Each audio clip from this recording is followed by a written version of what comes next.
Aujourd'hui, présentation du kit boîte avec deux boîtes. On a donc une pompe ici, le bec de remplissage, le manche de boîte spécifique extensible, une boîte de charge en 20 cm et une boîte de finition en 25 cm. On peut rajouter une troisième boîte avec la boîte Davis et son manche fixe. On va voir ensemble donc, le démontage de la pompe. Donc sur la pompe, on a ici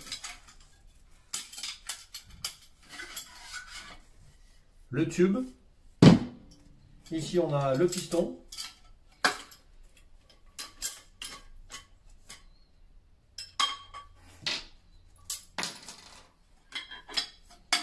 Et le corps de la pompe.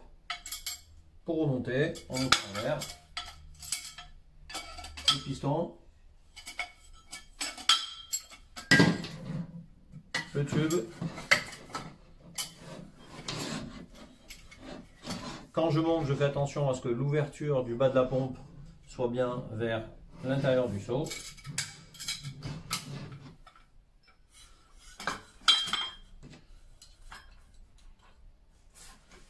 Et je remonte ma pompe.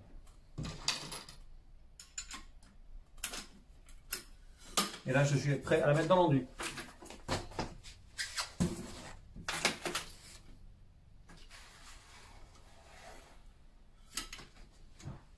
On va maintenant fixer le bec de remplissage.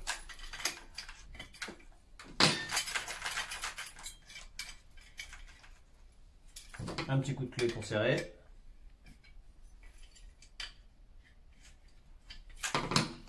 Le bec de remplissage, il est en deux parties et on a l'embout ici qui peut se démonter de manière à remplir d'autres outils qu'on verra plus tard. Pour le kit boîte, on a besoin de cet embout. On va voir maintenant les boîtes de passe, la boîte de charge et la boîte de finition, c'est exactement la même mais plus large. Il y a une plus grande dimension de 30 cm qui existe aussi pour ces boîtes.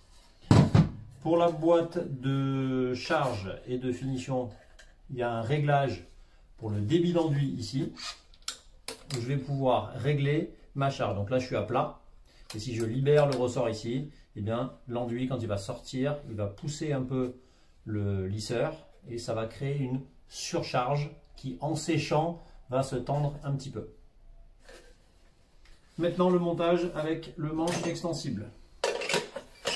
Je viens mettre le manche extensible sur l'arrière de la boîte.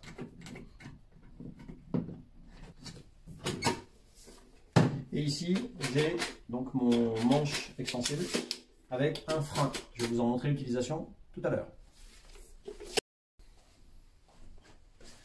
Pour le remplissage des différentes boîtes, c'est très simple.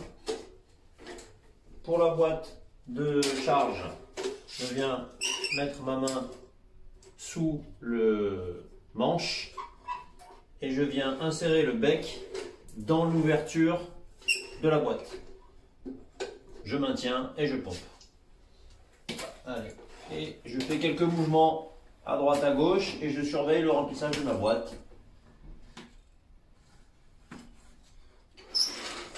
Elle est parfaitement remplie.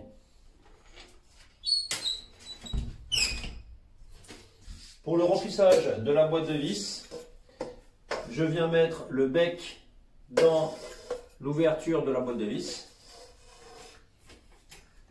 et je surveille le remplissage visuellement. Ma boîte est pleine et je suis prêt à aller l'utiliser.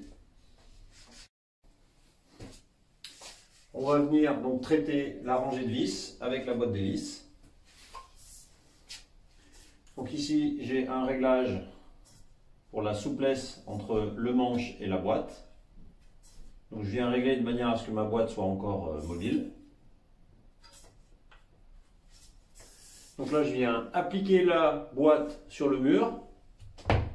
J'exerce une légère pression, ce qui va faire sortir l'enduit et je racle en même temps.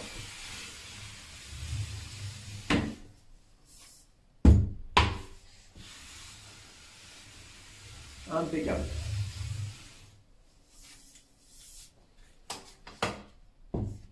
Alors derrière, on peut venir mettre un coup de lisseur dans le sens inverse, de manière à s'il y a un petit peu des gouttes suivant la viscosité de l'enduit. On laisse sécher, on vient faire une deuxième passe plus tard. Donc on voit que les trous de vis ont été remplis. Sans surplus. Voilà. Alors le principe de fonctionnement des boîtes. J'ai mon manche extensible qui vient venir appuyer sur la plaque arrière de la boîte. Et l'enduit va venir sortir au niveau de la bouche par laquelle on a rempli l'enduit. Donc quand j'appuie au cul de la boîte, l'enduit vient sortir. Voilà. Et je viens le racler avec le lisseur haut. D'accord. Donc ici j'ai une boîte avec un manche extensible. Et j'ai un frein qui va me permettre de bloquer la mobilité de la boîte de manière à positionner correctement la boîte pour démarrer en haut ou en bas. Ce frein, on joue avec et c'est pour mettre la boîte en place et pour sortir la boîte. Donc, je vais vous montrer pour le bas. Je bloque quand la boîte est à peu près à 45 degrés, donc l'arrière de la boîte avec le manche. Je bloque, je retourne. Alors, il y a un petit jeu de dextérité à trouver. J'appuie ma boîte contre le mur, je fais sortir l'air et je remonte. Ensuite, je retourne, je refreine, je pose ma boîte contre le mur en haut, je viens appuyer pour faire sortir l'air, l'enduit veut sortir et je descends vers le bas en exerçant une pression contre le mur. Quand j'arrive au niveau de mon raccord, je refreine et je sors à la boîte tranquillement. Donc je remonte, je bloque le frein, je mets la boîte en place, je relâche le frein, j'appuie sur la boîte et je viens relisser. Je remonte, je bloque le frein, je viens positionner la boîte, vous voyez je peux jouer un peu avec le frein, je pose ma boîte en haut, je relâche le frein et j'appuie pour faire sortir l'air. L'enduit va sortir et je viens lisser vers le bas en relâchant le frein, mais vous voyez, je garde ma main sur le frein. Et quand je vais vouloir sortir ma boîte, je viens appuyer sur le frein et je relâche tout doucement la pression de la boîte contre le mur et je viens sortir. Ça me permet d'avoir une légère cote ici. Une fois qu'on a fait ces plusieurs bords amincis remplis avec la boîte de charge ou de finition, on vient mettre en général un coup de lisseur ou un coup de platoir. Donc le lisseur sur perche, c'est quand même top, ça évite de monter sur un escabeau. Et donc le but, ce n'est pas de venir enlever de l'enduit, c'est venir vraiment surfacer de manière à éliminer les dernières microbules.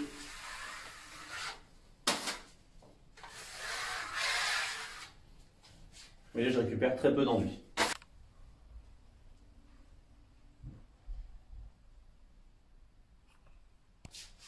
Une fois qu'on a passé la passe de charge, on laisse sécher et on viendra avec la même boîte mais plus large faire une passe de finition. Donc il va venir recouvrir de part et d'autre la charge. Donc on a des boîtes de 25 ou des boîtes de 30.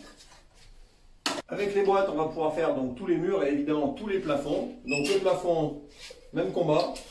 Là, je vais agrandir un petit peu mon manche extensible pour plus de confort. Même principe, je viens utiliser le frein pour la mise en place au plafond. J'appuie pour faire sortir donc l'air en relâchant en même temps le frein. Donc je relâche le frein et j'appuie et je lisse. Je freine pour sortir la boîte et je recommence la même chose de l'autre côté. J'appuie, je relâche le frein, je lisse. Quand je veux sortir, je freine et je sors. Le fait de freiner évite d'avoir une grosse cote quand je sors ma boîte. Si je ne freine pas, si je ne continue pas mon mouvement et que je sors ma boîte, ça me fait une grosse cote ici. Donc, je lisse, je freine et je sors. Ça évite une grosse cote au mur ou au plafond. Et ensuite, je viens avec ma lisseuse monter sur une perche, c'est quand même plus pratique. Et je viens surfacer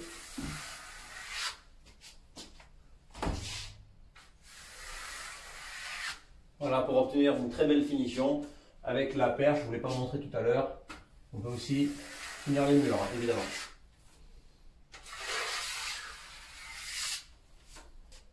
En résumé, avec un kit 2 boîtes, j'ai une boîte de charge, une boîte de finition, la pompe, le bec de remplissage et le manche extensible.